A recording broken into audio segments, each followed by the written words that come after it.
This report is sponsored by King's Hawaiian Sliders. Miguel Andujar headed to the San Diego Padres, 1 year, $4 million deal to add another bat to the lineup. The NBA trade deadline has just passed. The Clippers traded Ivica Zubac, star center, to the Pacers for Benedict Mathurin. The Lakers added Luke Kennard, sharpshooter, for Gabe Vincent and a second-round pick in 2032.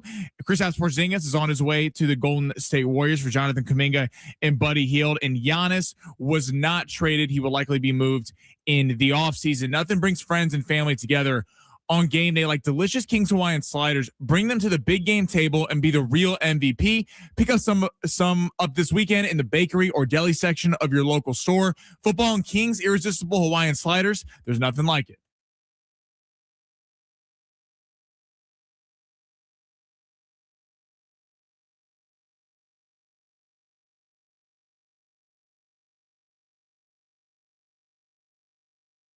Yeah, let's get it going on a Thursday. What's going on, everybody? Ben Fletcher, Sammy Long with you till 2 o'clock today. John Schaefer is going to be taking over then. Now, you're going to hear us say this a lot today, but it's for everybody new who's jumping in.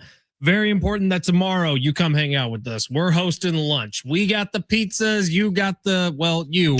So get on out to K&B Bistro tomorrow from noon to 2 or from 6 to 2. Whatever you want to do, we're going to be partying there at K&B Bistro in Del Cerro, just off the 8 freeway. Take the college exit. You're right there. Come through. Squat up. Or what does Kendrick say? Squabble up. Squabble up at K&B Bistro in Del Cerro. We got a bunch of giveaways we're going to be doing. We have some tickets to throw out to you. We also have a signed Aztec basketball that will be given away on site. So squabble up at K&B Bistro in Del Cerro. We'll be there from noon to 2.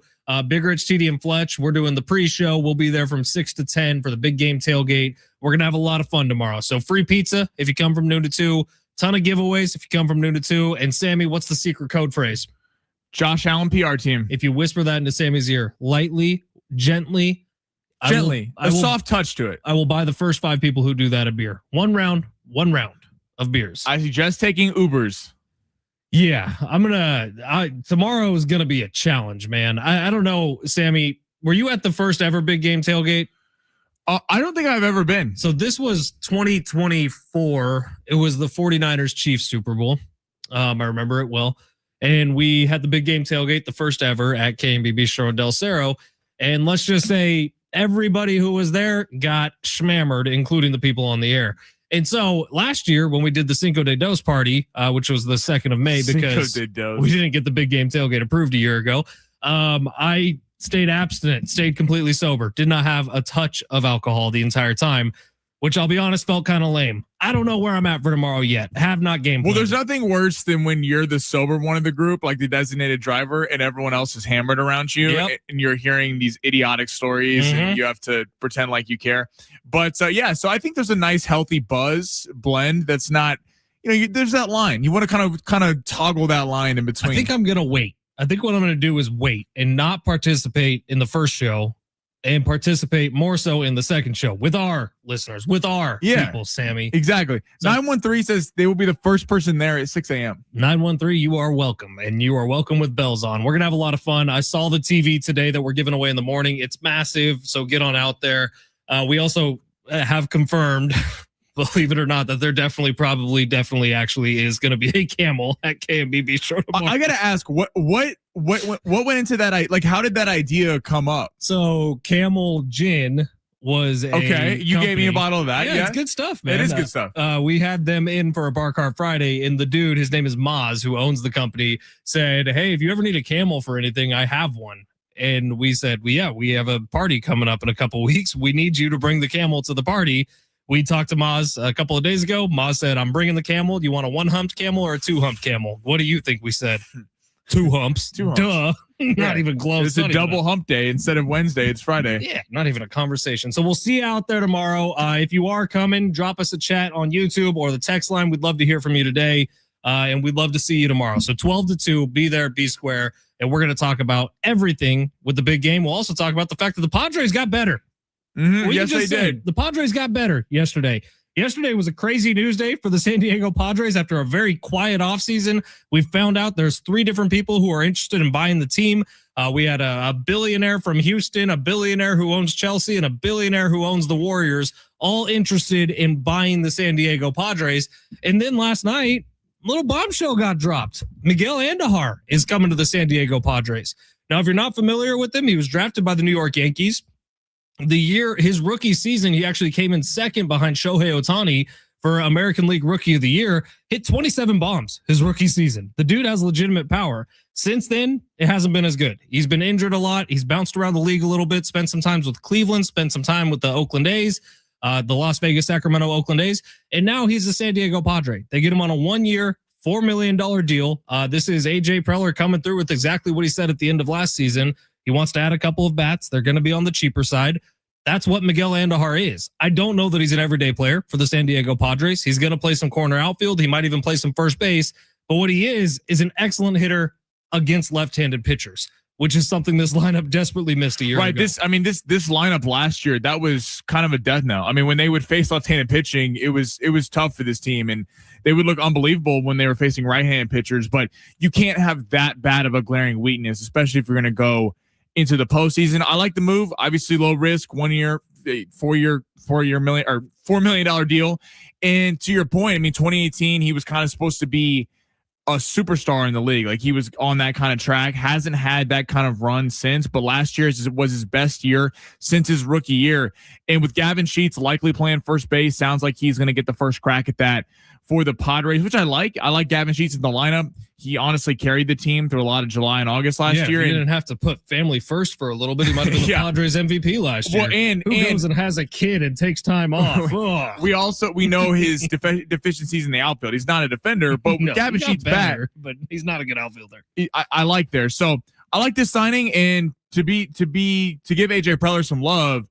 A lot of these signings, this is basically the Gavin Sheets of this year. Now, bigger name than Gavin Sheets, but Gavin Sheets was kind of who last year? Outside the diehard fans knew that he was a top pick for the White Sox and never really panned out there.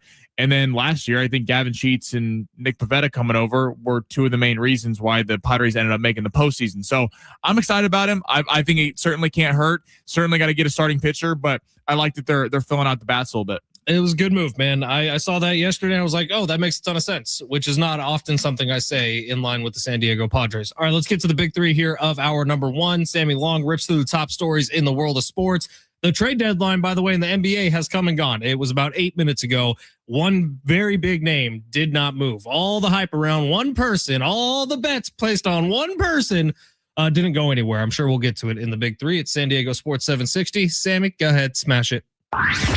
Your lunch break is here.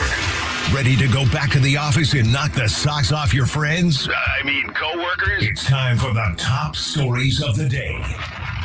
The Big 3. Sammy, you remember like a week ago today, you asked me early bets on Waste Management Open, and I said it'd be really hard for me to bet against Scotty. Yes. Scotty sucked today. What the hell happened? He had a 2 over 73 in the first round. He's tied for 76th. I still think he might make the cut. He's going to have a really good day tomorrow. But Scotty Scheffler, in a press conference earlier this week, he said off of, I can't remember which tee it is, but he said if you hit it left at all, it's probably going to end up in the water. So you got to make sure to keep it right on this hole. Today, he gets out there, drives it into the water immediately.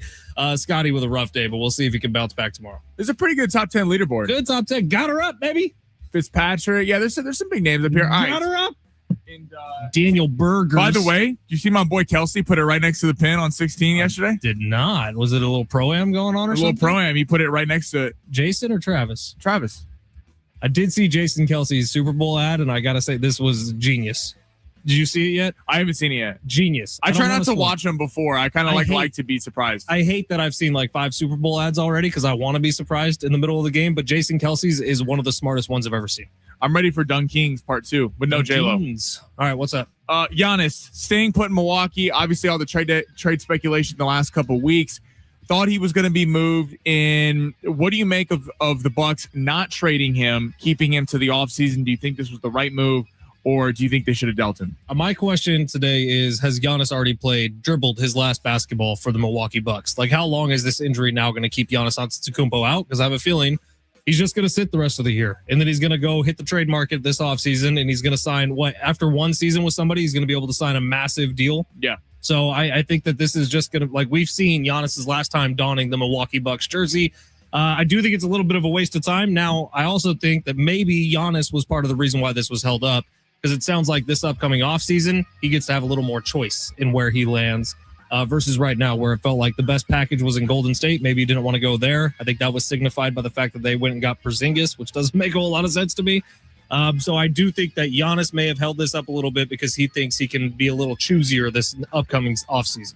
Well, it's long been reported that he wants to go to a big market, and I think everyone kind of forgot about that. And then these teams that were trying to get him, Golden State's a big market, Miami's a big market, but Minnesota, not a big market. Some of these teams that were trying to get him, the Cavs apparently checked in on him.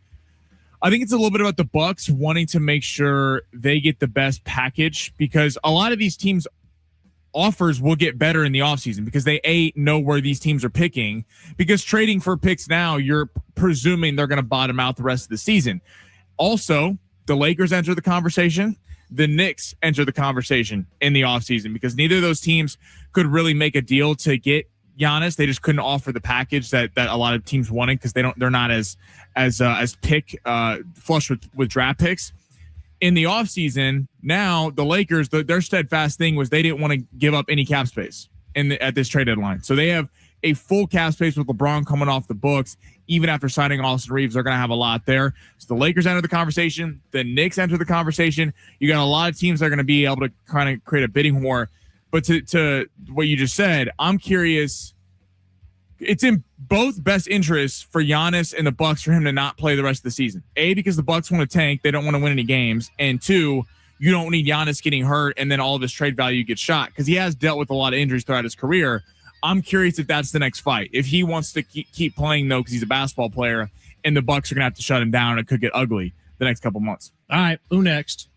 Tom Brady says on SiriusXM radio, quote, "I don't have a dog in the fight in this one," talking about the Super Bowl, about who he's rooting for between the Seahawks and the Patriots. Now, I don't have to remind everyone that he spent 20 years with the New England Patriots. Tom Brady played with the Patriots? He did. No way. That's trivia. Do you have a problem with Brady not backing his former team? His former teammates and Vince Wilfork and Rob Gronkowski had a massive problem with it. I've seen this, and I saw Dave Portnoy's very dramatic tweet. He was very dramatic about Tom Brady turning his back on the New England Patriots. I don't have a huge issue with it because of one thing and one thing only. Like, Tom Brady's a broadcaster now. That's what he is. He gets in enough trouble as it is with people thinking that he's giving unfair advantages to the Las Vegas Raiders. Not that that's really worked out in any way, shape, or form for the Raiders. Brady does have to cover his own ass a little bit. I promise you, if there was truth serum in Tom Brady at this point, he would be saying, yeah, I'm rooting for Mike Vrabel. He's my former teammate. I love the guy. But I don't think Tom Brady can just easily come out and say that, because while Patriots fans, one fan base, very pissed off at you, and maybe some former teammates. I saw what Gronk said. I figured Gronk would be a little smarter than this to kind of see through what was going on with Tom Brady. But there's going to be every other fan base saying, oh, see, this guy just cares about one team. And when he's calling Patriots games, that's all it's going to be about. Like, he kind of has to say this. Yeah, right. It's the political answer. Now, I don't have a problem with former players, like, celebrating their teams. Like, Michael Irvin does it all the time. Michael Irvin doesn't count. He doesn't call games. You know, like, I was actually going to say Troy Aikman actually does a decent job with it. We all know he's rooting for the Cowboys. Right, but he doesn't come out and say it. But a guy like Irvin's a pundit, where I think it actually can meet. People always talk about broadcasters. And pundits, I think, are in more jeopardy because they're supposed to be talking honestly about what's going on in the league. And if you have such a bias, like, Michael Irvin is not this. Michael Irvin is open that he loves his Cowboys. He speaks honestly about the Eagles. He's not just trashing the Eagles left and right because he was raised to hate them when he played for the Cowboys.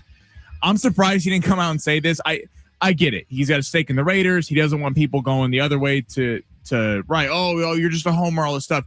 Well, of course he's rooting for New England. And I don't know why people would have a problem with him saying he's rooting for New England. I mean, that'd be like spending your whole life somewhere growing up, and then you move to a new city to do radio, and then you're like, oh, I've been a fan the whole time. It's like, no, like, what are you talking about? Like, you were a fan of that team your entire kind of coming up. So yeah, people making a big deal about this is funny, but it has been a big story. Like, people are really like, of course it's Boston. They're attaching themselves to it. It's like massive. Like, there are Patriots fans who are saying, oh, forget everything he's ever done for us because of one sentence. Yeah, Get lost. over it. Crazy. By the way, Portnoy fanning the flame. I'm like, Dave, this is people's problem with you. Like, Barstool's awesome. We all get it. This is why people don't like you. Well, this is Boston in a nutshell. Yes. Like, he literally is one of the greatest athletes, or the greatest athlete to ever come out of Boston. And now all of a sudden, because he won't say he's rooting for your team. I mean, come on. You remember, because like Mark Wahlberg's the big Patriots fan, right? Yeah. He's huge. In fact, I think the Super Bowl odds on him being the first celebrity shown it's like minus money at this point. He was at Fletch in Forest Ranch yesterday. I saw that. But remember when he did the Invincible movie where he was like trying out for the Eagles? Yeah. People got pissed about that. They're like, oh, you're not really a true Boston fan now, Mark, are you? Yeah, I know. I love how people make this such a big deal. All right, per Philly Sports, people in league circles say it's, quote, obvious Philadelphia wants to move on from their star receiver, A.J. Brown. Where would you like to see him go? And do you think where do you assess him in terms of a top receiver in the game today?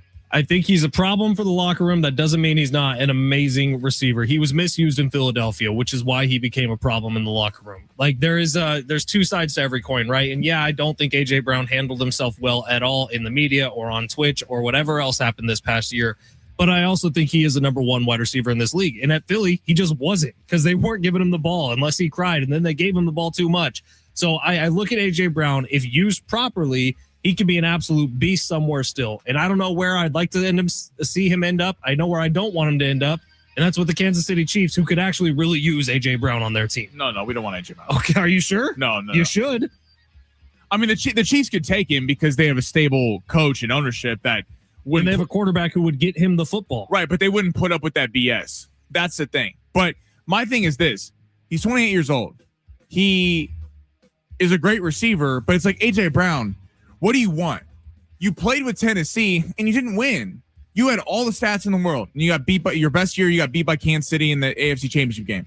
Then you go to Philly, you win, not this year, but you win a Super Bowl. You've been to 2 Super Bowls, and you're complaining about not getting the ball enough. So what is it? It's like in the NBA. It's like, do you want to go play for the New Orleans Pelicans? I mean, it was a valid gripe. They weren't passing him the football. Right, but I don't think he handled it well, but he was not getting the football. Right, but then what happened against your Niners? They passed it to him. He had like 5 drops in that game. He had one of the biggest drops at the end of the game, which is why the Niners probably won that game. So it's like, A.J. Brown, yes, I think it's good for Philadelphia and him to have a divorce. It's not working. It hasn't worked for years now. I also think the last thing you want is there's even more pressure on Nick Sirianni in this offense. And Devontae Smith could easily be a number 1 receiver. But this drama, I mean, it's so dysfunctional there in Philly. If I'm A.J. Brown, if I'm a team, like Tennessee is going to be linked to him, back to him, actually, because you have Cam Ward, you need receivers. New England's going to be linked to him, you need receivers. Do you want to pair a young quarterback with a guy who's going to mess with his head and be calling for the ball left and right? I don't know that if I'm a young quarterback and I'm management of a team, I want to bring A.J. Brown, who's going to be a pain left and right, to my team for that amount of money. I'd take him on the Niners. Our buddy Rich on YouTube saying, you know what goes good with pizza, beer, and a shot from Fletch and Sammy. Oh yeah, and Josh Allen sucks. Hell yeah, Rich. Josh Allen sucking, but Josh Allen's PR team will be up and active tomorrow. Don't you worry. All right, coming up next, you know what we haven't done all week, really? We've been saving it for today and tomorrow. Talking about the Super Bowl. Talked about the Super Bowl. Let's get into it. On the other side, it's San Diego Sports 760 live on the iHeartRadio app.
Squabble up at KMB Bistro tomorrow, noon to 2. We'll be there. We got free pizza for you.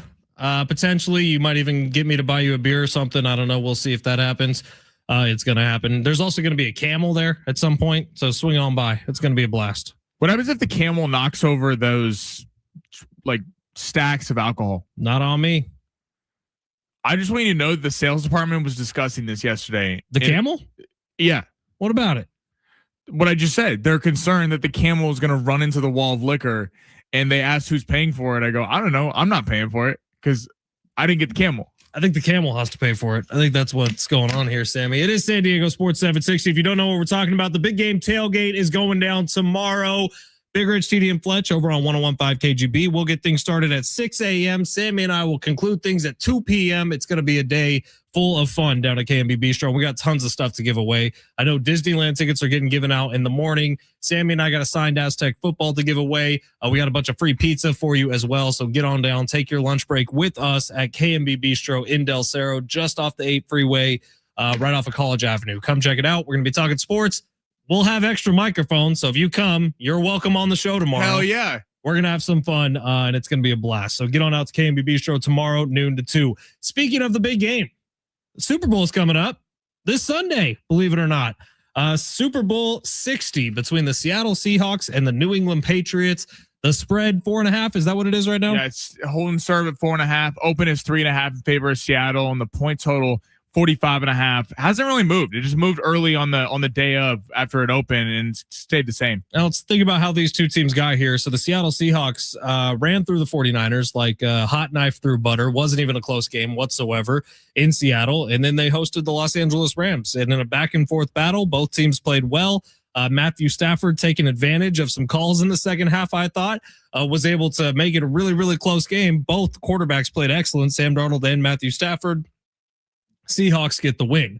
Now, the Patriots' road to the Super Bowl has been very, very different. I think the Seahawks freaking earned their spot, man. That win over the Rams was a tough one. The Patriots, on the other hand, they get a Chargers team in the first round, which was broken. They get the Houston Texans in the second round. CJ Stroud turns the ball over how many times in that game, Sammy? 4 in the first half. 4 in the first half. And then they get the Broncos, whose quarterback was not on the field. Well, in that Texans game, Nico Collins didn't play going into it. Woody Marks and Dalton Schultz got hurt, and Laramie Tunsil, their left tackle. And the Chargers were kind of an anomaly in that they were a playoff team and had the 28th ranked offensive line, 29th, something like that. So very easy road. This game is going to mean a lot. Like most of the time when we see a Super Bowl, even the loser, people go, okay, they're a very solid football team. They should be here. But if the Patriots get blown out, that's the thing. If the Patriots get blown out in this game, people are going to be like, "Oh, well, I mean, you had the easiest strength of schedule in 26 years in the regular season, and then maybe the easiest road in the postseason, considering of what you had to face. And then in the AFC Championship game, you didn't even score a legit touchdown. The only touchdown you had was because Stidham fumbled the ball on his own 8-yard line." And then Drake May ran it in. So, and by the way, you're going against a really, really damn good defense in the Seattle Seahawks with Mike McDonald, who's been calling all the right plays so far this year on the defensive side. It's going to be fascinating. I'm with you, Sammy. I think this is a huge game just from the aspect of this final score is going to tell us a lot.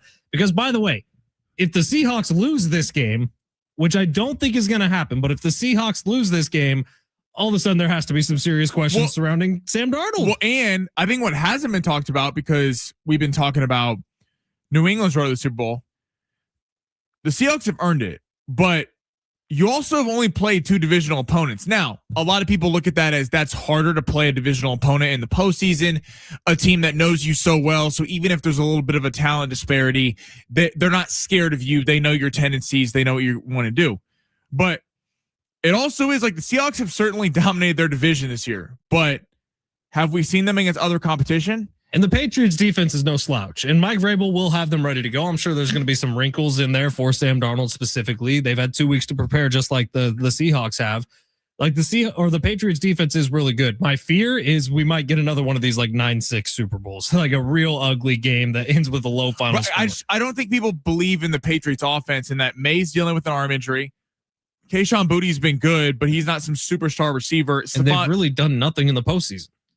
Right, they haven't really scored that much. They're they're one of the first teams ever to win 2 playoff games, scoring 16 points or less.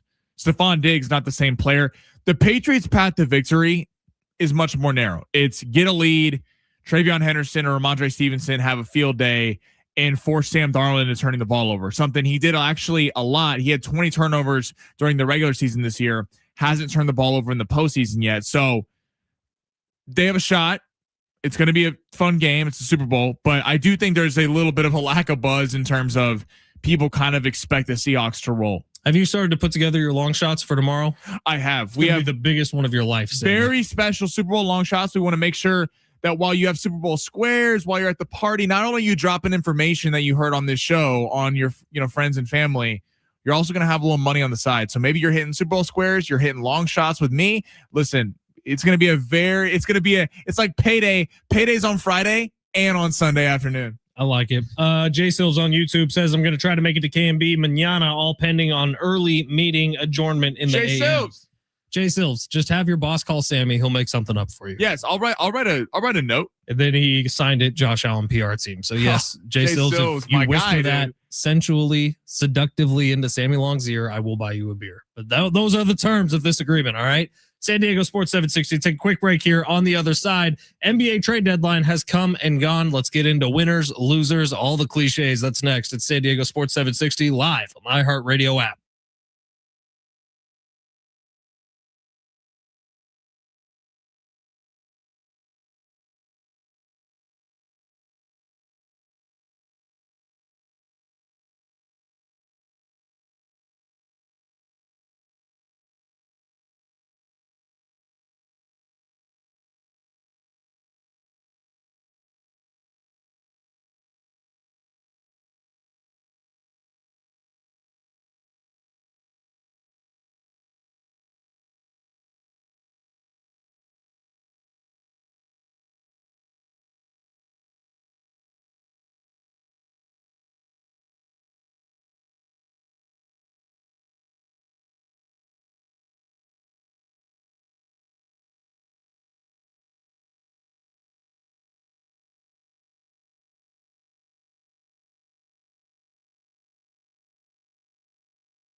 The sport's sponsored by King's Hawaiian Sliders. Miguel Andujar on his way to the San Diego Padres on a $1 $4 million deal. The Padres get the right-handed bat they were looking for. The Lakers stand pat, add a little bit at the deadline, get Luke Kennard, sharpshooter, who's averaging a career high in three-point field goal percentage this year, for Gabe Vincent and a 2032 second-round pick.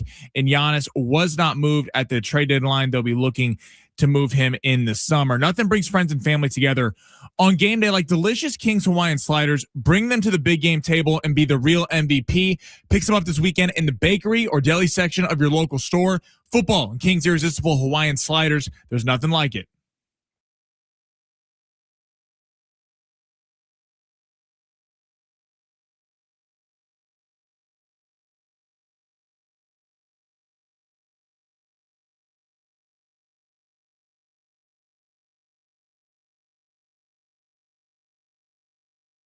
San Diego Sports 760. We got 13 chances for you to win $1,000 every weekday with the bonus bucks giveaway every hour from 6 to 6. Listen for the keyword, enter it at sportssd.com. Your next chance to win $1,000 coming up at 1 o'clock today. Tomorrow, this time, we are going to be broadcasting live at K&B Bistro in Del Cerro, just off the freeway. Take the college exit. You're basically there. It's the same parking lot as the Windmill Farms. Come on down, say hi, have some pizza, have a couple of drinks, and hang out at K&B for a little bit. All right, NBA trade deadline is in the books. It happened. The deadline was at noon. No, Giannis did not get dealt. Yes, the Los Angeles Lakers, who are just hoarding all the white dudes in the NBA, got another one in Luke Kennard. Sammy Long, resident Lakers fan. How do you feel about the Kennard trade? I actually love it because 3-and-D. They need shooting. Like, they need defense, but the other part of this was they actually are not a very good 3-point shooting team. Only 22nd in the league. So you think that wouldn't be the case with Luka and Reeves in them, but they have had some trouble shooting the three ball. And I like that the Lakers, a lot of Laker fans might be pissed today because they're going, the Lakers didn't swing big. Not the ones I've talked to. You and Chino, the two Lakers guys I know in this building, are both stoked on it. Okay, good. Because, yeah, I got to Chino later. Basically, I'm excited because they kept all their cap space. This deal, they got rid of an expiring contract in Gabe Vincent for an expiring contract in Luke Kennard. They kept their first-round pick. They kept all their pick swaps. They're going to have 2 more first-round picks free up in the offseason, so that's 3 to deal in the offseason. And you make a move to help this year while also not sacrificing the future. And then with the amount of cap space, they're projected to have about $60 million in cap space. Even with them signing Austin Reeves, the Lakers can really go out and be hunting in the offseason. I'm actually stoked with what the Lakers did today. Now, Warriors had a busy day. They actually ended up with one of the Lakers picks that the Toronto Raptors had, the 2026 second round pick. They also got Kristaps Porzingis in a trade with the Hawks for Buddy Hield and Jonathan Kuminga. So we knew the stress between Kuminga and the Warriors has been going on for a couple of years now. Kuminga is gone. So is Buddy Hield. Buddy Hield, a really good shooter. Excellent in his college days. Started off with Sacramento, right? Yeah, fantastic. Kind of bounced around Indiana a little bit. He's been a perennial great 3-point shooter in the league. And the Warriors get Kristaps Porzingis, who, for my money, I don't really understand this move whatsoever. So the Warriors were in talks about the Giannis deal. And then all of a sudden, Kristaps Porzingis is the one who gets there. What has Porzingis done in his NBA career outside of be really hyped when he first came in to warrant moving off of 2 good pieces for the Warriors to bring in a guy who's often injured, unreliable, and I don't really know that helps get them over any sort of hump this year. I'm totally with you. By the way, text us 70470. Start your message with team. Who do you think won the NBA trade deadline or lost? I'm with you, Ben. I don't really get this from the Warriors. This felt like we lost out on Giannis, so we're desperate to make a deal. Because if Jimmy Butler hadn't ripped his ACL and was still there, okay, now you get a big in Porzingis, maybe with Butler, Curry, and keeping Draymond, Al Horford. Like, maybe you have something there. But getting rid of Jonathan Kuminga, a 23-year-old young potential superstar in this league who plays defense, can create, has his own shot creation, and getting rid of a sharpshooter and Buddy Hield to get an aging veteran who's had a massive injury history in his career. I don't see this at all. I don't think this puts them any closer in the Western Conference. And if I'm Steph Curry, I'm probably pretty PO'd today that they didn't surround me with a roster good enough to win. If Porzingis is as good as he can be, then it makes a little more sense. But when was Porzingis the last time he was a truly dominant force in this league? When was that? Had to be 5 years ago at this point? When they won the title with the Celtics, but again, that title was really carried by Tatum and Brown and Pritchard, guys like that. So him and Horford actually played together. I really think the big winners of the day coming out of this thing, I think the Hawks actually on the other side of that deal, I think really got better. I mean, getting Kuminga, like you already have Jalen Johnson, Nickeil Alexander-Walker. You have all this young talent, and then you get more athleticism on the wing. I think that was big for them. I love what the Lakers and Clippers did. The Lakers, again, this is more about the offseason. I'm just glad they didn't sell the future when for years it's been the Lakers have always been kind of hamstrung with the AD trade or the Russell Westbrook trade. All these trades, they never had picks to maneuver. I like what Rob Pelinka and crew did. And the Clippers, I got to give the Clippers a lot of credit. Getting rid of a 36-year-old James Harden for a young guard who's 26, 27 and Colin Sexton. And then today, Zubac's a really good young player at the center spot. But you get Ben Mathurin back, who's another elite wing defender. So the Clippers go from being one of the oldest teams in the league to having two really talented young wing players and guards to build around in the future. I'm curious if in the offseason Kawhi is headed out of town. You said the name, so I have to give him his proper royal open. Benedict Mathurin. Benedict.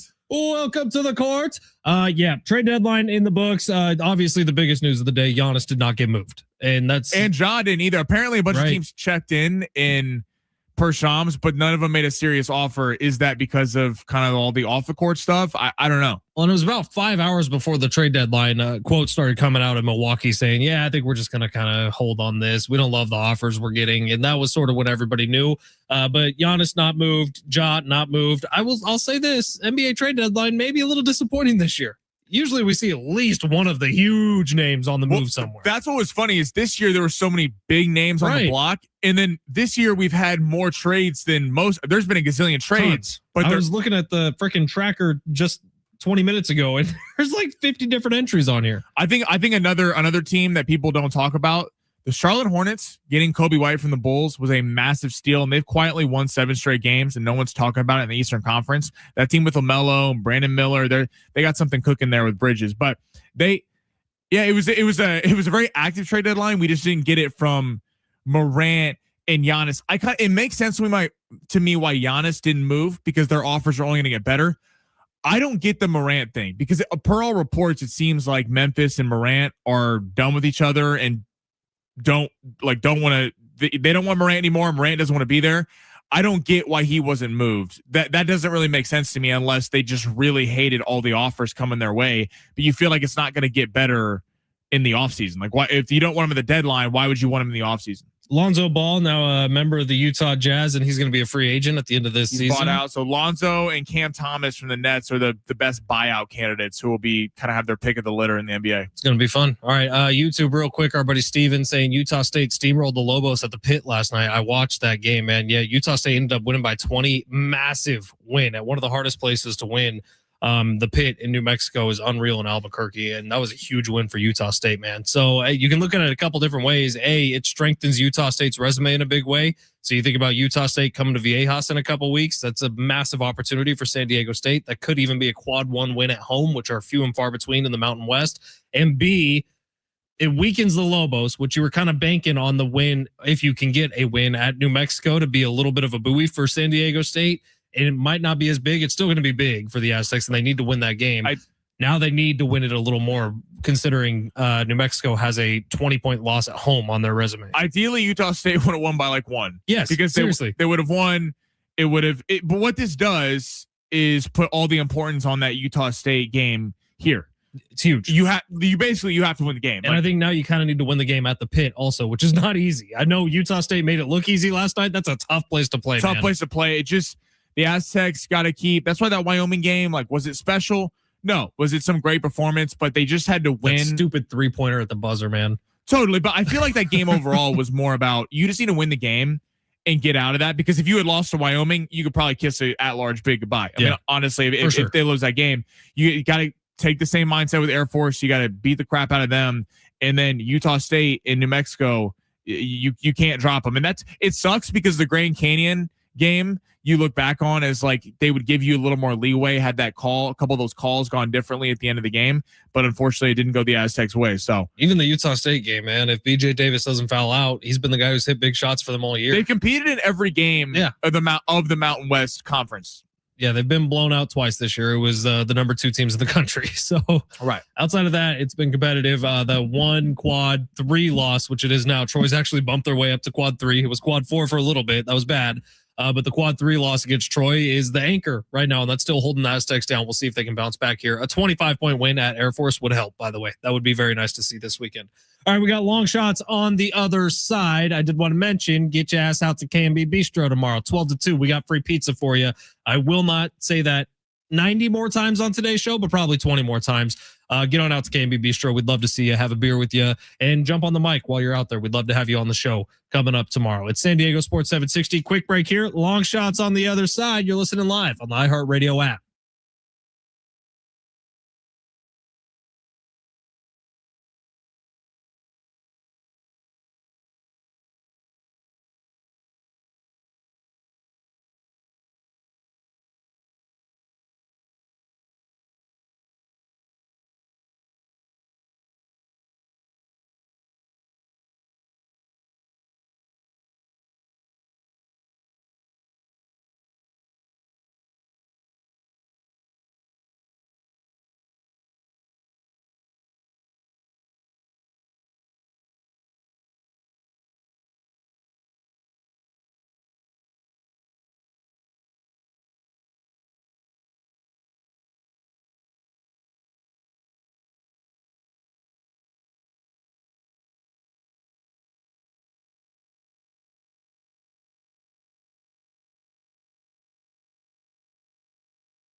Buddy Steven on YouTube saying, boys, Miguel Andahar. Yeah, we talked about it in the first segment, Steven. We're both happy with the move. I'm actually stoked on it. 1 year, $4 million for a power hitter who can hit against lefties.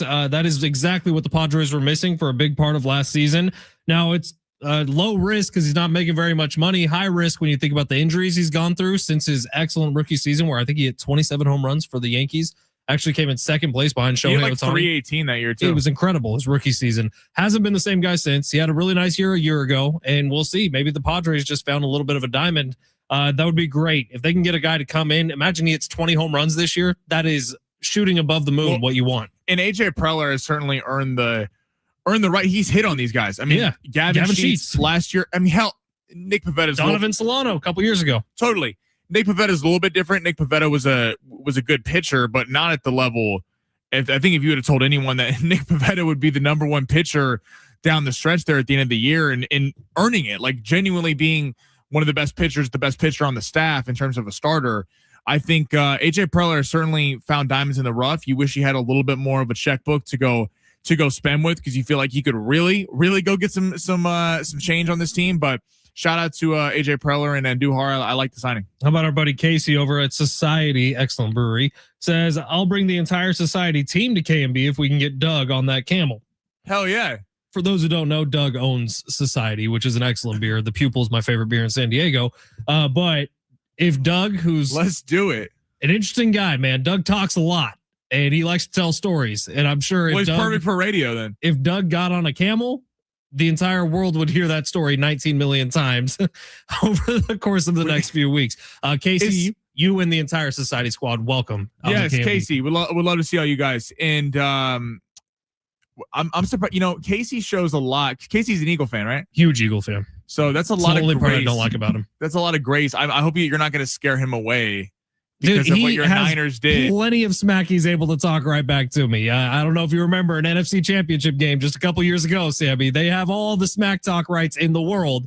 But Casey, you and the entire crew, more than welcome out here. I know a couple of those guys listen on a daily basis. We appreciate that. Hell yeah, out of you. Definitely. Sammy, let's get to long shots. Time to make some money. Do you want to know what ChatGPT said we should do for long shots? Let's hear what ChatGPT says. By the way, almost hit a 3-legger last night. Almost. Very close. If Cleveland wouldn't have just beat the absolute dog out of the Clippers, we had some money. The Clippers really sold me yesterday, but the Knicks backdoor cover a couple overtimes then. Love to see that. All right. ChatGPT says you should do, I literally put in what should Sammy do for long shots today if we were betting on or trading, on Kalshi. It said Sammy should take the 76ers to win. Clearly ChatGPT doesn't know you too well. They're playing against the Lakers tonight. Sammy should take the Lightning to cover against the Florida Panthers. So hockey pick. Okay. And those two are rivals. Sammy should take the Dominican Republic to win in their game versus Mexico. I believe that's soccer. Could be cricket. Not sure. Believe it's soccer. Okay. I mean, do we want to compare ChatGPT's picks against mine? I'm down to put 10 on both. So read that again. So they want the Sixers on the spread or money line? Sixers straight up money line. Okay, because they're 4.5-point dogs in LA tonight. It says 76ers to win because Philly's been solid at home and LA isn't a dominant road favorite tonight. Well, LA's at home, so ChatGPT is just kind of stupid then. ChatGPT, listen, AI isn't taking over. They can't even get where the game is being played tonight. All right, well, I'm still going to do it. I'm going to trust the robots and I'm going to trust Sammy. You're going to trust AI because they said that Philly's great at home, even though they're playing in Los Angeles. I'm going to have faith in both of my computers, my computer named Sammy and my computer named Chat. And then the Lightning to cover the spread against the Florida Panthers. Okay, they're always a good bet. Lightning are a great hockey team. And the Dominican Republic to beat Mexico in the Caribbean series. I do not know what sport that's in. That has to be soccer, right? I would think so. I mean, no. This is international baseball. What? That's what this is. The WBO is on tonight. I guess so. WBC. Sorry, I think of boxing. WBC. There you go. All right. Well, let's see what Sammy's got. Go ahead, smash it. You looking for some luck? Want to win big? Gotta play big. You are so money, and you don't even know it. Time to take a chance. Pay that man his money. With long shots. All right, Sammy, where do we start? I am going to I don't see the Dominican Republic versus Mexico on Kalshi. That's what I'm using right now. But I'm doing the other two. So I'm putting 10 on the computer. You got any cricket locks on there? Dude, I wish. It'd be so sick if we started betting cricket. By the way, Olympics tomorrow. I mean, Let's go. We're locked Opening in. ceremony's 5 o'clock. Actually, It's 11 o'clock tomorrow. It's streaming during the day, and then they're doing the enhanced, quicker version at 5 o'clock. I hate that it's on a tape delay. All right, we'll get into that next hour. All right, long shots. Sixers, Lakers. Line actually just came down. So Lakers favored by 3.5. We're staying away from the spread because this game is really a pick 'em. Lakers, I think, will be playing juiced up tonight. Luke Kennard is not playing, but on his way. Austin Reeves, second game since returning from injury, the one he had on Christmas. He looked good against the Nets the other night, 15 points. A little sloppy, but he'll get it back. But the Sixers playing phenomenal ball recently. VJ Edgecombe, fantastic rookie out of Baylor. Tyrese Maxey, Kelly Oubre. I mean, this team, when healthy, with Joel Embiid, could be a serious threat in the Eastern Conference. Anyway, the bet tonight, we're staying away from the spread. More than 233.5 points. It's been talked about a lot. The Lakers don't play a lot of defense. They simply just don't. They do not defend the three ball well. They're one of the worst teams in the league at doing so. But adding Austin Reeves back, they're going to score. They are one of the best offenses in the league, and the Sixers are going to be able to have a field day, especially with Embiid down low because Jackson Hayes is suspended tonight. So it's just going to be him against DeAndre Ayton. Sorry, you said over on the total? Over 233.5. Okay. All right. Nets, Magic. Magic minus 9.5. Now, we lost the other day betting the Magic against Oklahoma City. I got a little greedy. I thought the Magic were gonna cover the spread. They got absolutely throttled against Oklahoma City. The Nets are a very different basketball team. They are going to destroy them at home tonight. The Nets are frankly an atrocity to the game of basketball. Michael Porter Jr. and Cam Thomas and Zaire Williams are about the only three players that are legit on that team. And guess what? They just cut Cam Thomas. So there's even less talent in this one. I think this is a get-right game for the Magic. Smash that spread, minus 9.5. This is going to be a 20, 30-point blowout in this game. And then Hornets, Rockets. Houston favored by 4.5. Give me Charlotte on the spread. And I know people are going, what? Sammy, you want me to pick the Charlotte Hornets over the Houston Rockets? Don't the Houston Rockets have Kevin Durant and Şengün and Amen Thompson? Yes. The Charlotte Hornets quietly have been one of the best teams in basketball over the last 3 weeks, and they've had good wins, too. They beat New Orleans in their last time out. New Orleans is not very good. They beat the Spurs last week. They beat Dallas, who's been on a little bit of a heater. LaMelo Ball, Miles Bridges, Brandon Miller. This team's playing with a lot of confidence, especially after trading for Kobe White. I think they cover in Houston plus 4.5. Give me Charlotte. I got 10 on the computer, 10 on Sammy Long. We got to run. We'll reset that coming up in hour number 2. Mike Harmon, Fox Sports Radio, is coming up next. Special time for a guest, for a special person, and Mikey Harmon. Before we get to Mike, I'm going to tell you all about Valley View Casino and Hotel. Hey, Valentine's Day is coming up, and if you don't have plans yet, get on out to the Valley View Casino and Hotel this Valentine's Day for their award-winning restaurants, including the Cafe, Patties and Pints, and San Diego's most romantic steakhouse, the Black and Blue. Sam, are you taking notes?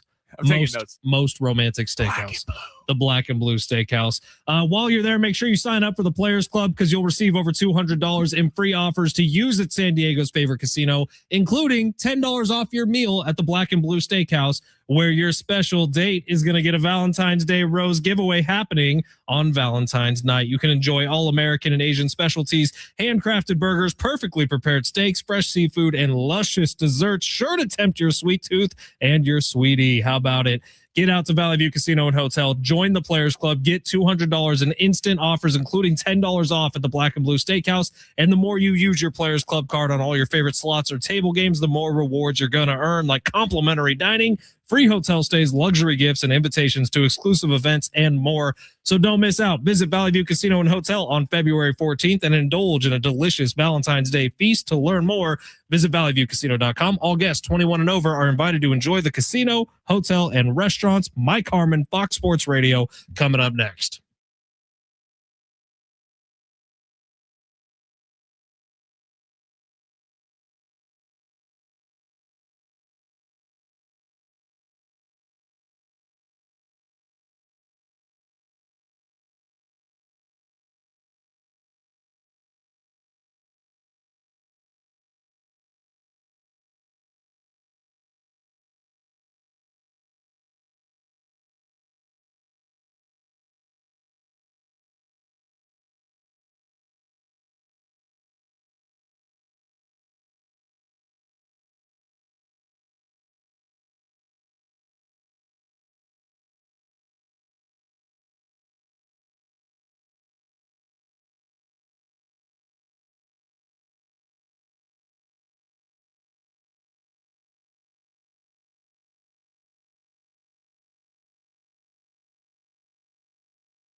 This sport is sponsored by King's Hawaiian Sliders. The Padres added a bat yesterday. Miguel Andujar on his way to San Diego on a 1-year, $4 million contract. Is a nice right-handed bat that will add to the lineup. And the Lakers back tonight after the trade deadline. They acquired Luke Kennard for Gabe Vincent in a 2032 second-round pick. He will not be playing tonight, but they are taking on Philly. Hear that game right here on San Diego Sports 760 at 7 o'clock. Nothing brings friends and family together on game day like delicious King's Hawaiian Sliders. Bring them to the big game table and be the real MVP. Pick some up this weekend in the bakery or deli section of your local store. Football and King's irresistible Hawaiian Sliders. There's nothing like it.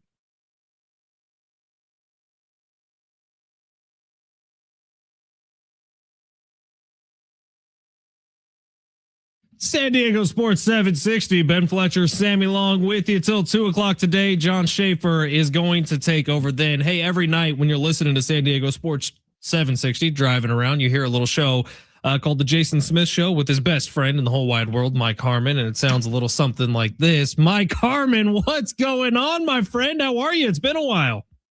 Oh, how are you, fellas? You know, that King's Hawaiian read, I thought that was going to be a great introduction. Nothing brings friends and family together better than the sound of this man's voice. What's going on, guys? That's absolutely accurate. I should have, you know what? That's why you're the pro and I'm the Joe. Mike Harmon, it's great to hear your voice, man. We know you for many things. You've been a fantasy football expert. You're an excellent drive home voice that we get to hear when we're in the car late night. But you're also a brilliant mind in the world of Super Bowl. In fact, you might have a Swollen Dome, which is your social media handle. I don't know if I've ever asked you, Mike, what does the name Swollen Dome come from? Well, I mean, some folks think I'm working blue. Go down that road if you want. But it really came back to doing video hits when I was working at Yahoo, and they'd try to put a graphic behind me, right? Hey, here's some stats, or here's a picture of some guy's mug. And my head was too damn fat to try to do it, so they'd have to keep repositioning the camera between what I was doing and what they were setting up for somebody else. One of the guys kind of said, your head's too damn swollen. It's like, it's pretty funny. And there you go. Swollen Dome, Mike Harmon. All right, Mike, well, we brought you on to talk about the Super Bowl, so let's chat about it. What are your thoughts on how these two teams have arrived at the big game? Well, I mean, there's a lot of talk when you get to New England of the schedule, whatever. You beat who's in front of you. In a lot of opportunities, they've throttled opponents. It helps when you play the Jets a couple of times. But, you know, all of those things aside, that's for Smith if he's listening out there. But it's the idea of you got a strong defense, a good secondary, and you made plays when they mattered. And it also helped that Sean Payton, super genius, was a dope and didn't take the field goal, before the weather turned. But all of that to say, you got Drake May, exciting young player, curious about that shoulder, one of those nice little intangibles. Obviously, Eminwari on the other side and what's going on with the ankle. But Drake May and the shoulder is going to be curious, right? He's the guy that touches and carries the ball 8 to 10 times a game.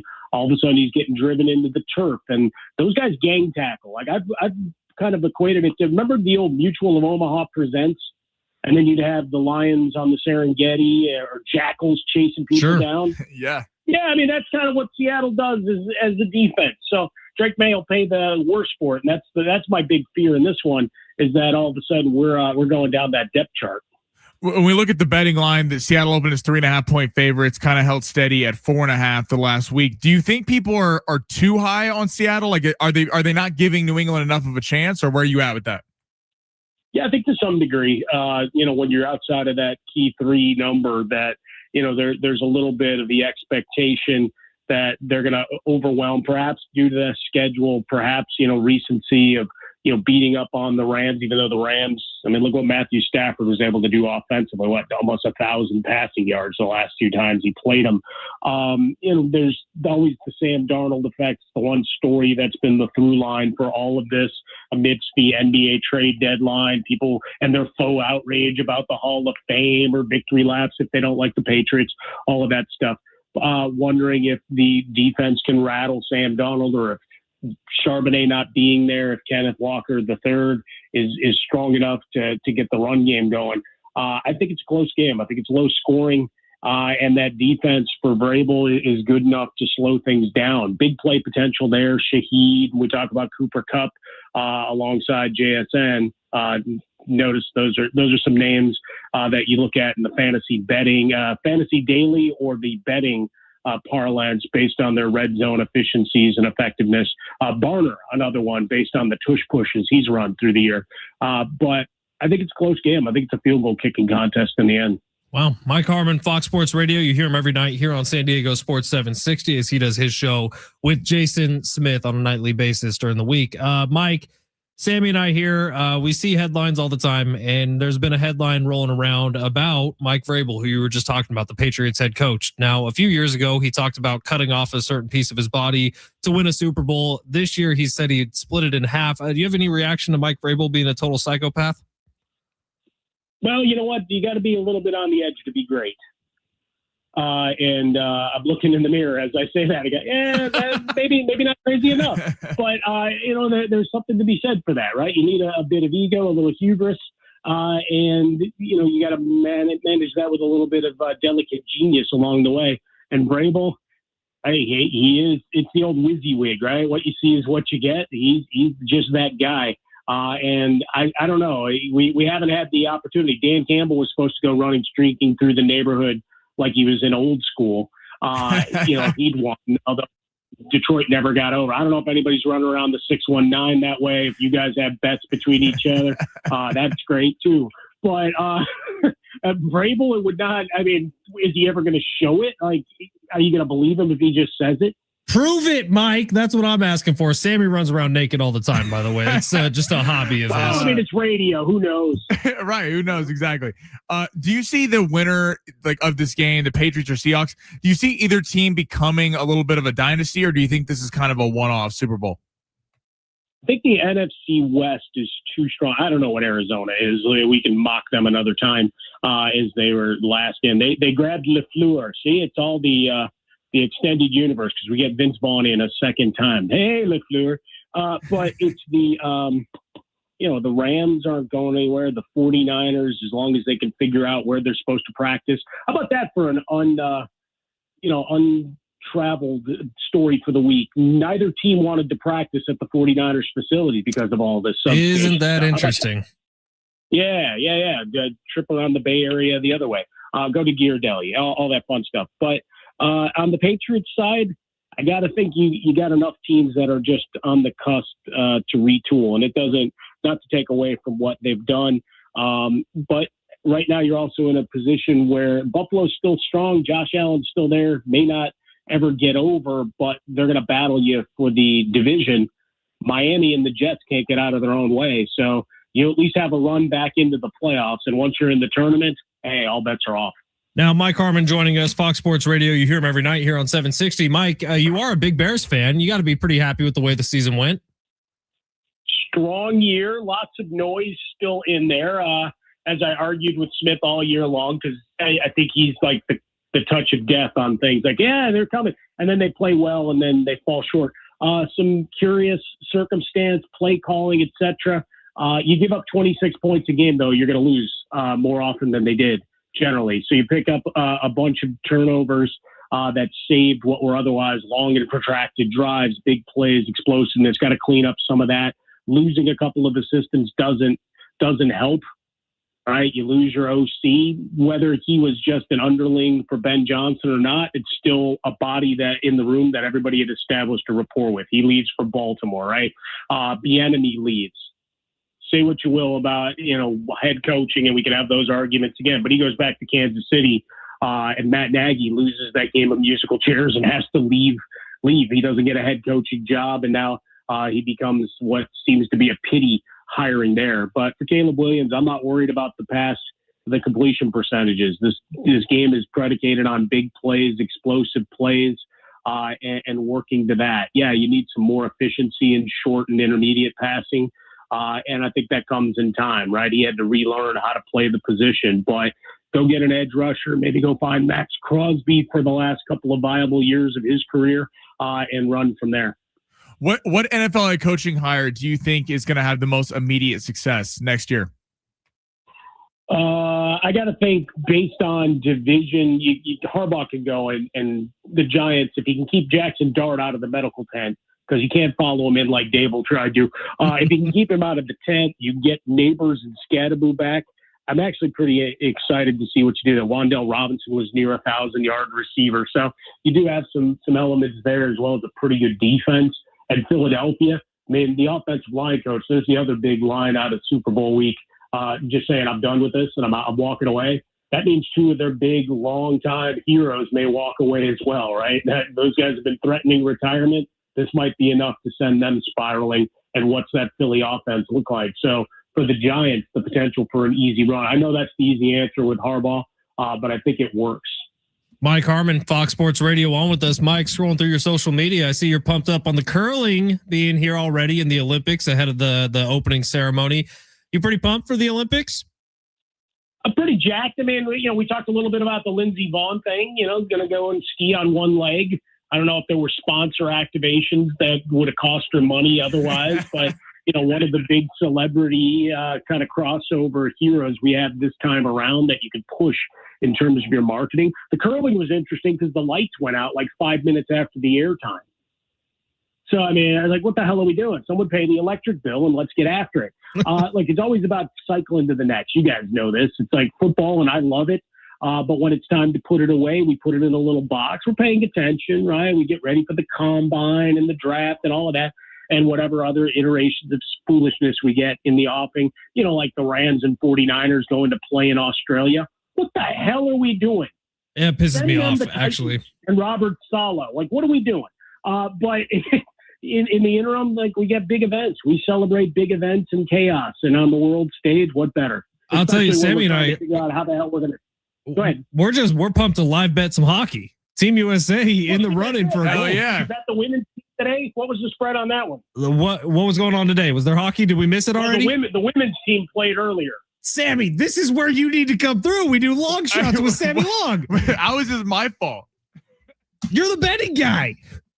Mike, we got to do some work over here. There you go. All right, I'll become that degenerate. I guess I'll just start dialing in randomly, haphazardly during the afternoon. You U.S. over Czech Republic 5-1 already, guys. Come on. Italy over France 4-1, and Sweden took down Germany 4-1. That's opportunity. It's okay. That's opportunity for your wallets that you let go away. Now you do have to run through these 619 naked. We got a figure skating score overs coming up this weekend, so we're gonna get it all back. Mike Harmon, the best, man. Listen to his show with Jason Smith every night here on San Diego Sports 760. Thank you, Mike, and we'll see you down in San Diego hopefully soon. We'll get a beer. Appreciate you. Let's go hang out at Del Mar or something. Yeah, let's do it. Mike Harmon, Fox Sports Radio. Catch him every night here on San Diego Sports 760. Hey, we might not be catching a beer with Mike tomorrow, but we can catch one with you. Get on out to KMB Bistro tomorrow, noon to 2. Take your lunch break with me and Sammy. We'll have a bunch of free pizzas. There will be some libations served. Get on out to KMB Bistro. Join us for some awesome giveaways. We got a signed Aztecs football to give away. We got some tickets to give away. Get your butts down there, and free pizza for anyone who shows up as well. It's San Diego Sports 760. We will get to the big three of hour number 2 coming up next live on the iHeartRadio app.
Always fun chatting with Mike Harmon. When you get a chance to have Fox Sports Radio royalty on your show, you mess up your normal clock and have him at 1 o'clock instead of 1:30. Hey, it's San Diego Sports 760. Ben Fletcher, Sammy Long with you till 2 o'clock today. John Schaefer is going to take over then. We got a busy couple days coming up, by the way. Tomorrow, big game tailgate, 6 a.m. to 10 a.m. with Big Rich, TD, and Fletch.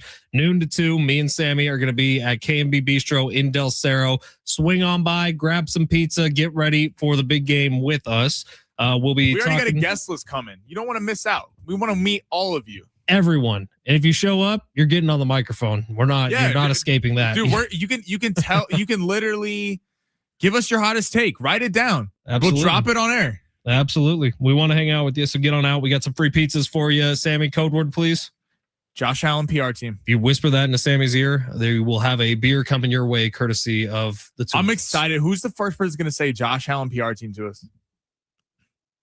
Didn't we have a texter saying he's going to be there from 6 a.m. till... Someone's at 6 a.m. Now, I thought of a prank, which I'm not going to do to you. Thank you. The best way to pull a prank on somebody is to tell them what it is. No, because I'm not doing it. Otherwise, I was going to. What I was going to do is invite all my friends and pretend like I didn't know them because you said you would pay for beers and have them all whisper the code word in. I said I would pay for 5. Like 40 people come up and then say it to you, and then you'd be like, I can't afford this. And then it was starting to get a little spicy. I said I would pay for 5 beers. I'm paying for beers. I'm paying for some. We gotta do shots. Who knows? Who knows where the day is gonna take us? Shots. Jeez. I'm not doing a shot, but I will. I'm bringing the Mount Crushmore of beers, which is an American Eagle you could shotgun out of its butt. So I'll bring one of those. You'll do that, but you won't do a shot? Yes. Shots lead to bad decisions. Shots lead to puking. Little tequila anejo. Shots and me don't mix well together. But we're going to have lots of fun. So get on out there. All right, Sammy, we didn't do the big 3. So why don't we go ahead and do that right now where Sammy Long rips through the top stories in the world of sports. Sammy, smash. Your lunch break is here. Ready to go back to the office and knock the socks off your friends? Coworkers? It's time for the top stories of the day. The Big 3. All right, everyone's got to stop talking. My boy Brooksy's on TV. Got a big shot coming up. He's in the bunker. He's 1 over par. We're actually going to the Waste Management right now. In the Big 3. Dude, I do love the Waste Management Open. It's such a fun golf tournament, but man, Brooks has got to start playing some better golf here. I love the Waste Management. I got denied a year ago. I was one of the people. Didn't everyone? They had a massive collapse with like their card system. Well, no, what happened was it rained in Phoenix on the Friday, so the Friday session got rained out. So they had to play it before the Saturday session got going. But the problem is they couldn't figure out who actually had Saturday session or Friday session. So everyone just stayed. So much people that had Saturday session ones got denied. It was kind of chaos. Anyway, we're going to go to golf. Waste Management Open. Scotty's actually struggling right now. I believe he's 76 as he closed the day. In the clubhouse, yeah, 2 over par. 2 over par. So question is this. A, who is the biggest threat to Scotty this year on the tournament? And number 2, is it more fun watching a guy like Scheffler just dominate everyone? Or is it more fun having different winners every week? Like, what do you think is better for the game of golf? Having someone like a Tiger who's out there just dominating left and right? Or it's kind of more even keeled and a lot of opportunity for different guys? No, so the answer can actually be both. You think about the history of golf. We've had 2 of these eras, right? We had the Tiger era, we had the Jack era, and they were the most dominant forces in the world at the time. And a lot of people would argue golf's never more popular than those 2 times, right? The Tiger era, golf was at an all-time high. It didn't matter if you liked golf or didn't like golf. You were watching because you were waiting to see what Tiger would do next that would blow you away. Like, remember when the world was obsessed with cycling all of a sudden because Lance Armstrong was dominating everybody in the Tour de France? When's the last time anyone's watched a Tour de France? Probably Lance Armstrong's last time winning the Tour de France. So it is kind of a fascinating subject when you talk about it. I personally like golf better when everybody's winning every different week. Like, I can care about the top 20, 25 guys in the world and watch them and see what's happening. But I do think for the general public and for the health of golf, it might be better when you get Scotty going on a dominant run. 100%. I agree. It is like in a sport where it's a solo sport. When it's boxing, UFC, tennis, golf, having stars really move the needle and watching them greatness. And then you see like equivalent of this in boxing is Floyd Mayweather. Floyd Mayweather was unbelievable, but people wanted to watch because you either loved Floyd Mayweather and you want to be a part of winning, or you hated Floyd Mayweather. So you paid $100 because you hoped that finally one day you would see him get beat. I think in terms of Scotty's obviously very likable. I think most people, if you ask, like Scotty Scheffler. He's got a prison record. I don't know. I think that makes him cooler. But I do think it is fun, like personally, especially from like just watching it week in, week out. It is fun when other guys have a chance, when it feels like someone is so much better, head and shoulders above everyone else. It takes a little bit away, but it is cool watching a guy try to run down career accomplishments of some of the greatest golfers we've ever seen. So I'm kind of with you. I see it both ways as well. If the great split never happened, golf would be in such a good spot right now. Because the top 20 dudes right now are so much better than any top 20 in golf history. Like, it could be so competitive on a week in and week out basis. But the great split did happen, and now it's starting to come back into form. We'll see if Brooks can kind of get competitive here. He's 1 over par today. He needs to start making some more cuts and start winning, hopefully. But this is fun. Got her up at the top. Got her up. Kuminga. So per the NBC Sports Bay Area, Jonathan Kuminga shocked about his trade to the Hawks. He wasn't expecting to be traded to Atlanta. What are your thoughts on the Warriors acquiring Porzingis? And do you think Steph Curry will finish his career with the Golden State Warriors after failing to land Giannis? Okay, yeah, I see what you're saying. The Porzingis trade, I don't really get, to be quite honest. I think that Steve Kerr must have really wanted to be done with Jonathan Kuminga and just send him anywhere that was willing to accept a trade and get something back. Because honestly, the Porzingis trade doesn't help them win this year. It doesn't really help them win in the future. And are you going to build around Kristaps Porzingis? Is that your plan? I don't really get that either. So I look at the Porzingis trade as kind of a waste of time. Now, what was part 2 of the question? Does Steph Curry finish his career as a Warrior? Right, because a lot of people thought that the Warriors were trying to acquire a big-time star to kind of appease him so he doesn't waste the last couple of years of his career. I do think that Steph will finish his career with the Warriors. Now, they're loading up on picks. They already have a few picks coming up next year, and then they just got the Lakers' second-round pick. I would imagine something big is coming this offseason. I do think Draymond's probably done after this year now. He said he would run it back if they got Giannis, and he said he would take a discounted deal next year. But with the Warriors at this point, Draymond's probably done. Maybe you have a little bit of room. Maybe something big happens this offseason. They could still be in on Giannis. Right. That's a good point. They could get him in the offseason. I think that, I don't know. I don't see Curry on the Porzingis front first. I don't get the trade at all. If you still had Butler for the rest of the year, I could see it, because maybe then you have Butler, you have Curry. Maybe you're like, you know what? Kuminga's not playing much for us. We're going to sacrifice some shooting with him and Buddy Hield, and we're going to kind of get a big in Porzingis.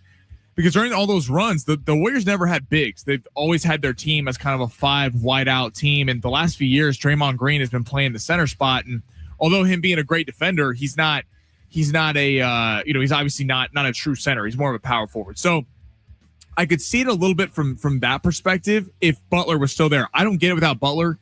I don't think this team is a player in the Western Conference, and I think they're like 7th or 8th, honestly, best odds to come out of the West.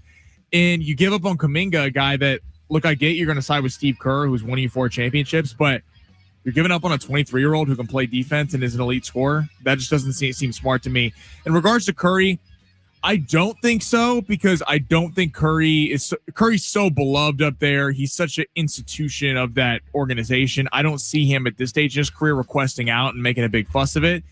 I could see, though, in a year or two, if the Warriors really are terrible, if they really are like this team is going for a full rebuild, the Warriors kind of letting him choose where he wants to go. I don't see Curry making a fuss like, I want out, I'm done with this. I think it would be more of Golden State being like, you know what, we're going to reset this thing. You've done so much for our franchise. We'll give you a chance to rebuild elsewhere. Now, the human angle of it is something different. Like, Curry really has built his whole world around the Bay Area. Yeah. Like, one of my uncles golfs at a golf course that Steph Curry golfs at. He's a very normal guy outside of it, and his family's there. He has got a young kids. I would imagine Steph and all the endorsement opportunities that he got probably is a Bay Area guy for life, I would imagine. I don't see him leaving the Warriors. All right, we're going to save the next one for the other side.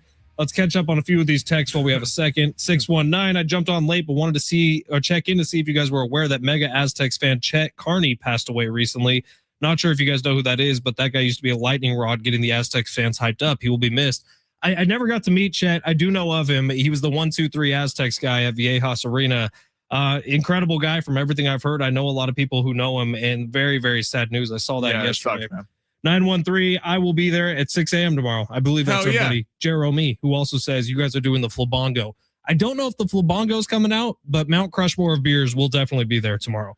858, Sammy, baby, you got to let the Josh Allen infatuation go. Your favorite quarterback is a 3-time Super Bowl champ and the best quarterback of the last decade. It's giving insecure vibes. Well, I don't know why I would be insecure when my quarterback beats that quarterback every time. But honestly, because of how much you talk about it. We came up with Josh Allen PR team last week. No, I asked you if there was a secret code phrase someone could and whisper. I said Josh Allen PR team last week. You brought that back up. Listen, watching Josh Allen is a privilege. It really is. He's a phenomenal player, and I give Josh Allen a lot of respect actually for going on First Things First with Nick Wright yesterday. That was very funny. Shout out to Josh Allen. I'm just saying the media narratives. We kill Lamar Jackson. We kill Justin Herbert. We kill all these quarterbacks. Jalen Hurts. Even your boy Brock Purdy. Feels like Josh Allen evades a lot of criticism. 913. Oh no, sorry, 619. My hottest take is that Sammy can't read. What 619? Why do you think I can't read? Because have we ever actually seen Sammy read? What? Because of my updates? Just throwing that out there. Has anyone actually seen him read? I mean, I did go to San Diego State, so that's an excellent institution, Sammy. Oh, it's a phenomenal institution. And again, some people call it the Yale of the West. That's what I do. San Diego Sports 760. Quick break here. Big three, number 3 on the other side. Leaderboard update as well. And Super Bowl 60 coming up next. San Diego Sports 760 live on the iHeartRadio app.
The sport is sponsored by King's Hawaiian Sliders and Miguel Andujar on his way to the San Diego Padres on a 1-year, $4 million contract signed last night.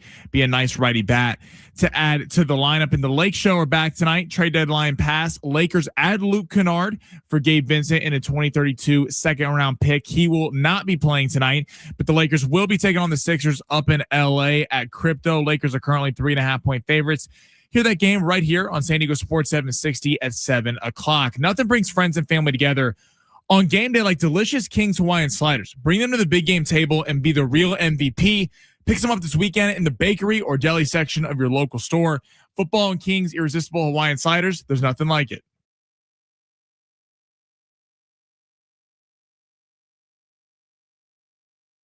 San Diego Sports 760, Ben Fletcher, Sammy Long with you till 2. John Schaefer's going to take over then. So let me get this straight. If all goes well for the Los Angeles Lakers, in what, a month, Austin Reeves, Luka Doncic, and Luke Kennard are all going to be starting?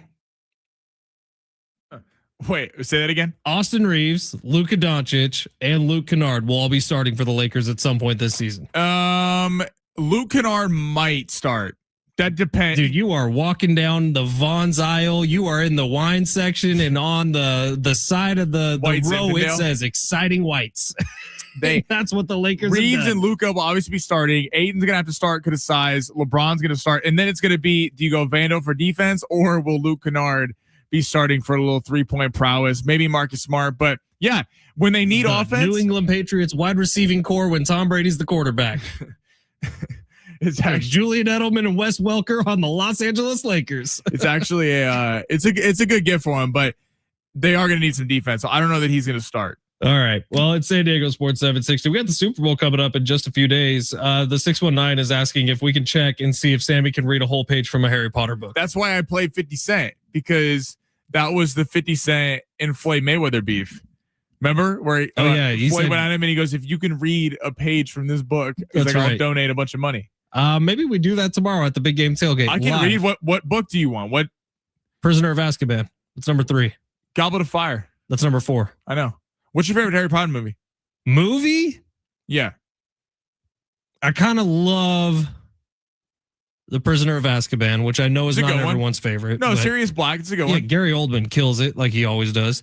I also really like the final 2-parter. The middle one's kind of lost me. Order of the Phoenix and Half-Blood Prince. Those 2 movies. I like Goblet of Fire. Whatever. I like the one where they're doing the whole Tri-Wizard tournament. See, because I really loved the Order of the Phoenix and the Half-Blood Prince books, and the movies I thought were kind of lame. But as a whole series, that top notch really is. CGI has gotten worse, by the way, and I'm convinced of it. Like, we hit our peak with Pirates of the Caribbean and Harry Potter, and CGI has just gone downhill in a big way since. It has. You can definitely tell a movie's budget. We got cheaper. Well, it's funny. Like, you go watch like Star Wars from 1978 and it holds up. Well, most of those are practical effects. Right. So it actually works. Whereas like miniatures. Yeah. Some of them are, we went like superhero movies are great, but we went a little too far where everything is now just CGI. No, we've gone backwards with CGI, which is unfortunate, but it is San Diego Sports 760. We'll leave the CGI hour for tomorrow, maybe at 3:00. We'll be making our appearance on Kogo, talking about AI in the, but right now I don't know that anybody else is going to be talking about this today on San Diego airwaves. So I kind of feel like Sammy and I have a bit of a responsibility here because we do pride ourselves on talking about the fighting game. We do talk about what's going on in the UFC and boxing, and something pretty incredible is happening in San Diego. Do we all realize San Diego and what's it called? Team Boxing League just signed Manny Pacquiao, maybe the best boxer in history at his weight, to a 2-year deal. He's going to be training. He's going to be competing right here in San Diego as part of the San Diego TJs. This is cool, Sammy. You did a little research on this? Yeah, it's cool. Pacquiao coming to San Diego and the TGL. It's like it's team boxing. So it's like 24 fights. It's 24 rounds. Every fight is 1 round. So you kind of lack knockouts and things like that, but it is you're going head to head, but you're part of a team who everybody's going head to head. Right. So it's kind of a 3-minute war because everyone's going all out. There's no real warm up in the fight. You're not taking a couple rounds to download information, but yeah, man, it's cool that Pacquiao coming to San Diego. Might have to line up that interview because Manny Pacquiao, 8 division world champ. Wasn't he the president? Yeah, president of the Philippines. Oh, no, he ran for president to be president of the Philippines. Yeah, I would love to have Manny Pacquiao on the show first and foremost. I would love to see. Never mind. I would not volunteer to take a punch from Manny Pacquiao. I think that might kill me. You do not want to do that. But I think it's very cool that he's here. I think it's cool. I didn't even know this thing existed, but the San Diego TJs are joining the league this season. It's an expansion league. Their other teams are in Los Angeles, New York, Philadelphia, Las Vegas, Miami, Houston, Dallas, Phoenix, and Boston. And Manny Pacquiao jumping on with the San Diego team, the San Diego TJs. And yeah, so the fights are categorized into weight classes, and basically each weight class has one representative for their team. They go out, fight for 3 minutes, like Sammy said. Judges score based on that fight, and then the total team score at the end. It's kind of like baseball. You're batting through the lineup. You go all the way through. Team score at the end determines the winner. I think this is kind of rad. I'm down to give it a watch. I would love to see this in person. And San Diego just signed the biggest name maybe ever in boxing to their team. So let's go. I'm excited. I'd love to see it. Yeah, we get ringside. Yeah, we better be ringside. Maybe we'll do the show live from the fight. Maybe we'll be judges. I'd be down. I don't really know how to score boxing, but I'm going to say this dude punched harder. All I'm going to say though is if you get knocked out in one round, so if you go, I mean, it's possible. We've seen it happen. Well, it's possible, but if you get knocked out in one round in boxing, it might be time to think about a different career. I mean, well, here's the thing. This opens up the door for that because you're going to be going all out from the second. Right. You aren't going to have people who are like kind of jabbing, trying to kind of figure out if your entire fight is 3 minutes long, you're just going for it. Start taking some swings. You got to take risks early. And if you take risks, that leaves yourself open. I think the more patient fighter actually might win here. I'd like to see, maybe you could get back at Rifkin for him beating you in basketball. I'm done with athletics. I'm going to talk about athletics for the rest of my life. Maybe you could work that jab against J-Riff. Keep him at a little bit of a distance. Throw your uppercuts. I would just tackle. I think that'd be my strategy. Okay, well then you're going to get DQ'd. Man, I'm not a pro. I don't need any marks against my record. I could just tackle him and have it be over. Street fight, I think I win. Logistically, he might beat me. Wait, so you think he beats you in a ring, but you win in a street fight? Street fight, I'm not afraid to bring out the claws, Sammy. I'm a scratcher. You know who I wouldn't fight? Brent Sperry. Me neither, dude. Brent would kill all of us. I really feel like Brent would be a menace in the ring. I have done the thing where in my head I've sort of drafted out if this became like a war in our radio station, a lot like Anchorman. Like, you have all the different teams coming in. San Diego Sports 760, pre-Big Rich, TD, and Fletch breaking off, I think we were set in a pretty good spot. Well, who are we? We're not getting beat by Channel. I mean, what? We got to worry about Frankie? Come on. Like, no. Star. I'd be worried about Gina if I'm being I'd be more worried about Gina. Like, Gina could kick some ass. Star, you're dealing with Jesse Lozano.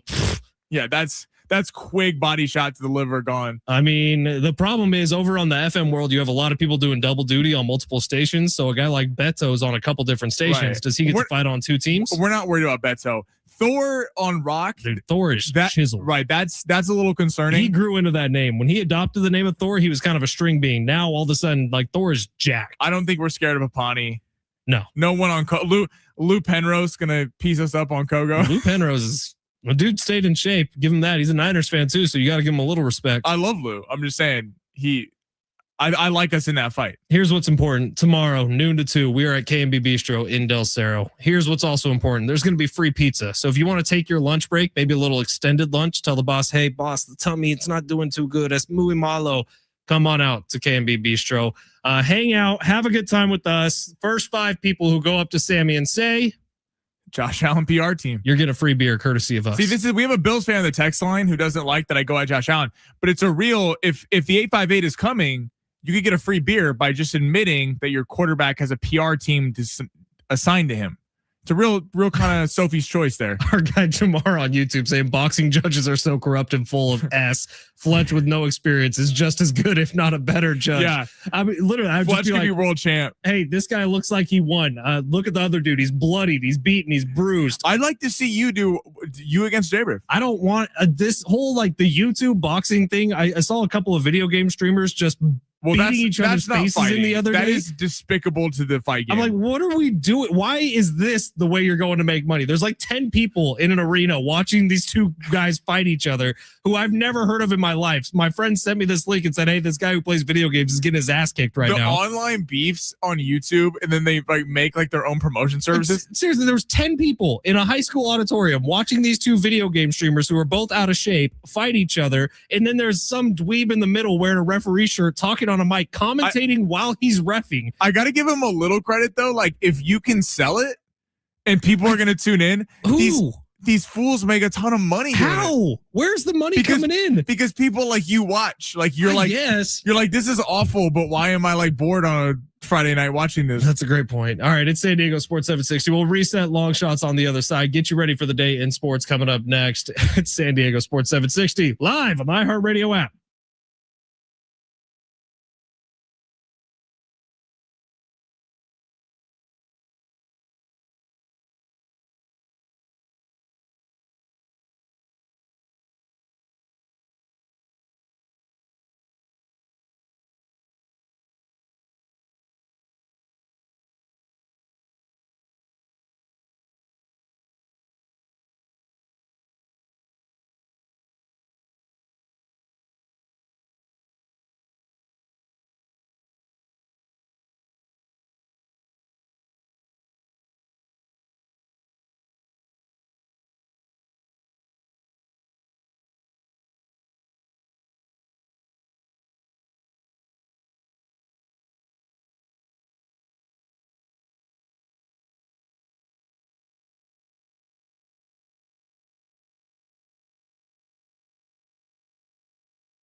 All right, this is our final segment of the week from the San Diego Sports 760 studios. That is because tomorrow we are on the road. We're hitting the road about 10 minutes east off the 8 freeway, College Avenue exit, K&B Bistro in Del Cerro. If you've never been there before, I describe it as the Hogwarts of liquor. Second Harry Potter reference on the show today. Giant walls of booze all over the place. Excellent restaurant, bunch of tables. Sammy and I are going to be doing our show from inside K&B Bistro tomorrow, noon to 2. Gonna be a ton of fun. Get on out there. We got free pizza for you. If you want to spend 15 minutes on your lunch break with us, we'd love to have you. If you want to come for the whole 2 hours, even better. We will have extra microphones around. We want you guys to be jumping on the show with us, you guys and gals. So get on out to K&B Bistro, bring a friend, tell everybody you know. We want to pack this place tomorrow for lunchtime on a Friday before the big game, which is coming up on Sunday. So if you want to get ready for the Super Bowl the best way you know how, it's going to be with us. And Sammy's going to have the biggest long shots he's ever put out there. Yes, we're going to have making everyone some money on Sunday. We'll be giving out official picks from Sammy Long and Ben Fletcher, as well as throw out a little weird parlay of non-football stuff on Super Bowl Sunday. Oh, like Gatorade bath color. Am I allowed to do that? Can I throw out a little parlay tomorrow? Yeah. Can we bet that though? Or is this just going to be like, if you're at a Super Bowl party and you just run through the list of things and tally who got the most? I'll see what's available to actually put money on, and I will build something out before we get on air tomorrow. How about that? I'm excited. Bring a new coin flip, Gatorade bath, length of national anthem, first song Bad Bunny does. Yeah, I'm going to fail on that one. I'll be honest. You see that Bad Bunny got like the kickoff presser and it was so packed. It's insane. Oh yeah. He's wildly popular. Like any news you've seen about Bad Bunny, you feel politically however you want to about him. That's not what we're here for. But the stuff that he's not popular enough to host the halftime show is outrageous. That's ridiculous. He is the #1 streamed artist on all of, I can't remember what streaming platform it was, but every single day in January, he was the #1 most streamed artist. Right. Like popularity wise, he is plenty popular enough to do the halftime show. I get some people have political beef. I understand that. But in terms of popularity, he is right there with anybody else in the world. And I think he's talented enough too. I've never really listened to his music. I'm excited for it. I think it'll be good. There's going to be some booty shaking. I promise you that. So watch it on mute. Yeah. People have a problem with it. Like, come on. I'm excited for Sunday. It's going to be fun. Super Bowl is always a fun event. And I feel like, again, like Mike Harmon, what he said earlier, there's a lot of questions with these two teams, especially on the Patriots side. People really feel like maybe they haven't earned it. Easy schedule, easy playoff schedule. And then on the Seahawks, it's like, is Sam Darnold really going to win his first Super Bowl? And where does that put him in an echelon of quarterbacks? It's going to be fun because if New England wins, it shuts everyone up like me who go, I think they kind of got here because of the schedule. And if the Seattle wins, then you're like, we've seen this resurrection of quarterbacks from Baker Mayfield to even Geno Smith for a cup of coffee and Sam Darnold. All these quarterbacks who were just cast off are supposed to be done. You're now seeing second acts, and I think it's good for the league. It's going to be fun, man. Everyone I talk to keeps saying it's going to be a close game. I don't really see that in my eyes, but I hope it is. I hope it's a fun game coming up on Sunday. All right, we will see you tomorrow at K&B Bistro in Del Cerro. Sammy, can you rip through long shots as quick as humanly possible here as we're on our way out? I might have it actually. I got the Magic to cover against the Brooklyn Nets tonight, -9.5. The Nets just cut Cam Thomas. I think Magic are going to blow them out. I got Sixers, Lakers. Over 233.5. Not a lot of defense going to be played in this one. Lakers, Reeves is back. Plus Sixers have a lot of talent on the offensive side of the ball. And I like Charlotte to take the points, but they might pull the upset outright. +4.5 in Houston. Houston coming off the second night of a back-to-back. Charlotte been playing a really good basketball recently with Miles Bridges, LaMelo Ball, and Brandon Miller. I think they pull the upset outright, but take them on the points at +4.5. If you want AIs, long shots, ChatGPT says Tampa Bay Lightning over the Florida Panthers and take them on the spread. So 1.5 goals, and the Sixers to beat the Lakers tonight straight up on the money line. That's what ChatGPT had to say. I put 10 on both of them. So we'll see who's the winner tomorrow. Sammy versus the computer. Pew, pew, pew. See y'all tomorrow. K&B Bistro, noon to 2. Come on by, have some pizza, have a couple drinks. Can't wait to see you tomorrow at K&B Bistro in Del Cerro. It's San Diego Sports 760. John Schaefer is up next.